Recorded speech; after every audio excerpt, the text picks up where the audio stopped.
Imagine, just for a moment, falling in love. The kind of love that sweeps you off your feet, that makes you believe in soulmates and fairy tales again. You meet someone who seems to understand you completely, your hopes, your fears, your dreams. Every conversation feels electric. Every moment together feels like destiny. You laugh together, share secrets, and slowly start to build a future in your mind. You think you finally found the one, the person who makes everything make sense. But then, imagine discovering that everything, absolutely everything, was a lie. Not just a small white lie, but a web of deception so intricate, it leaves you questioning your own reality. That's exactly what happened to one woman who believed she was in a loving relationship with a man named Kai Fortune. They met online, where so many modern love stories begin. He was charming, attentive, and always seemed to say the right thing. They spent hours on the phone, sharing their lives, their past, their plans for the future. They even met in person and became physically intimate. But there was one catch.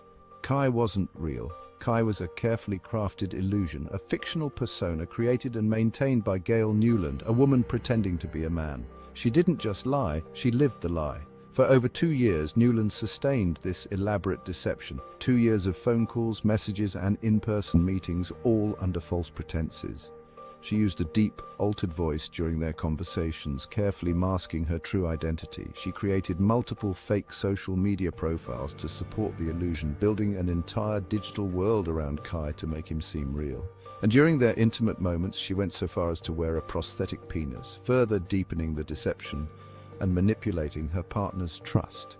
Newland insisted her girlfriend wear a blindfold during their encounters, claiming that Kai was deeply insecure about scars from a traumatic past. It was a lie designed to avoid physical discovery.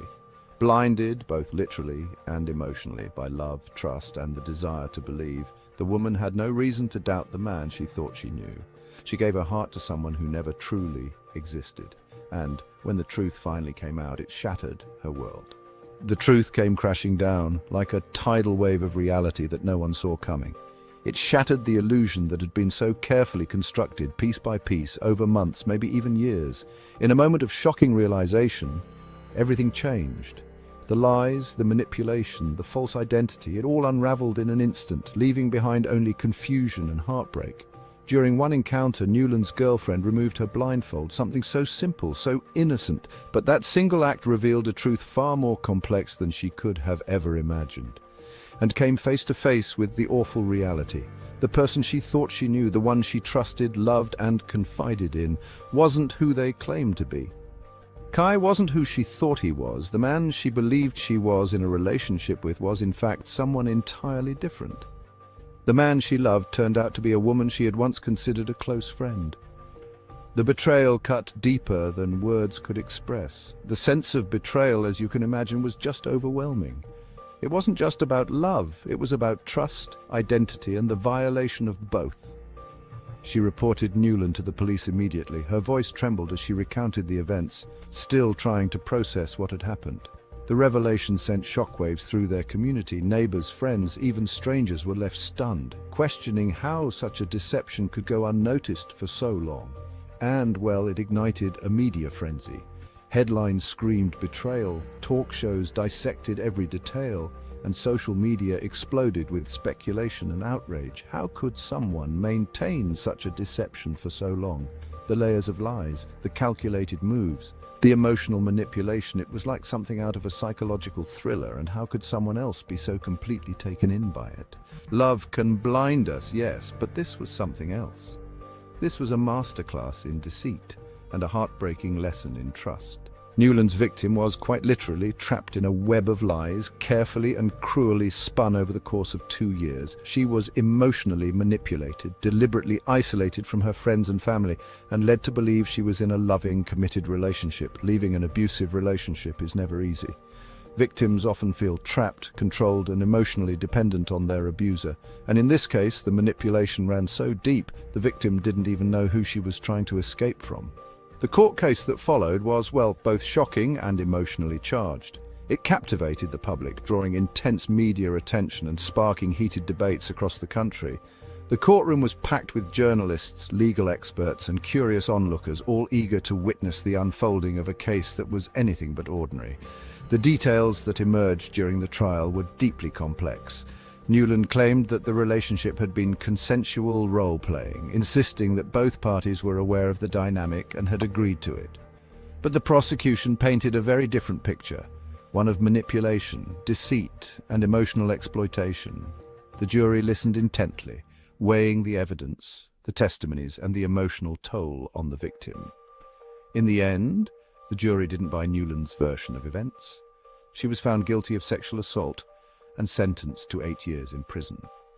The courtroom fell silent as the verdict was read, a moment heavy with finality and consequence. The judge, during sentencing, described Newland's actions as, quote, profoundly disturbing. He emphasized the gravity of the deception and the lasting impact it had on the victim's sense of trust and autonomy. He made it very clear that true consent cannot exist when one person is living a lie. When the foundation of a relationship is built on falsehoods, the notion of mutual agreement becomes meaningless. And while justice may have been served in the eyes of the law, the case left many unsettling questions behind. Legal analysts debated the implications, while the public grappled with the emotional and ethical dimensions of the case. Why would someone go to such extraordinary lengths to deceive another person? Was it desperation, delusion, or something more sinister?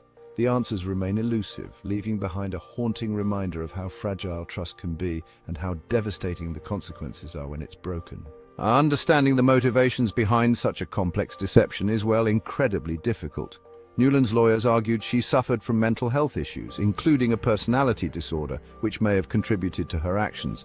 Some psychologists suggest a need for control, a fear of intimacy, or even a distorted sense of reality may drive such behavior. Whatever the reason, Newland's actions were a betrayal of trust on an unimaginable level. The case serves as a stark reminder that we can never truly know what goes on in the minds of others. The Gail Newland case highlights the dark side of online relationships. In a world of social media and virtual connections, it's, well, easier than ever to create a fake persona and deceive others. This case serves as a cautionary tale, reminding us to be vigilant about online safety. It's crucial to be wary of those who are reluctant to meet in person or who insist on concealing their identity. At the heart of this case lies the issue of consent. Newland's victim believed she was consenting to sexual activity with a man, not a woman. The deception it undermined the very foundation of their relationship. Consent must be freely given, informed, and enthusiastic. It cannot be obtained through coercion, manipulation, or deceit. The Gail Newland case serves as a stark reminder of the importance of these principles in all our relationships. The Gail Newland case is a cautionary tale about the dangers of deception, the importance of consent, and the devastating impact of betrayal. It reminds us that trust, once broken, can be incredibly difficult to rebuild. This case should serve as a wake-up call, urging us to be more discerning in our relationships and more vigilant in protecting ourselves from those who seek to deceive us. The road to recovery for Newland's victim will be long and challenging. However, by speaking out, she has shown incredible bravery and helped to raise awareness about this complex issue. The Gail Newland case reminds us that we must believe and support victims of deception and abuse. By fostering open communication about consent and online safety, we can work towards preventing such cases from happening in the future.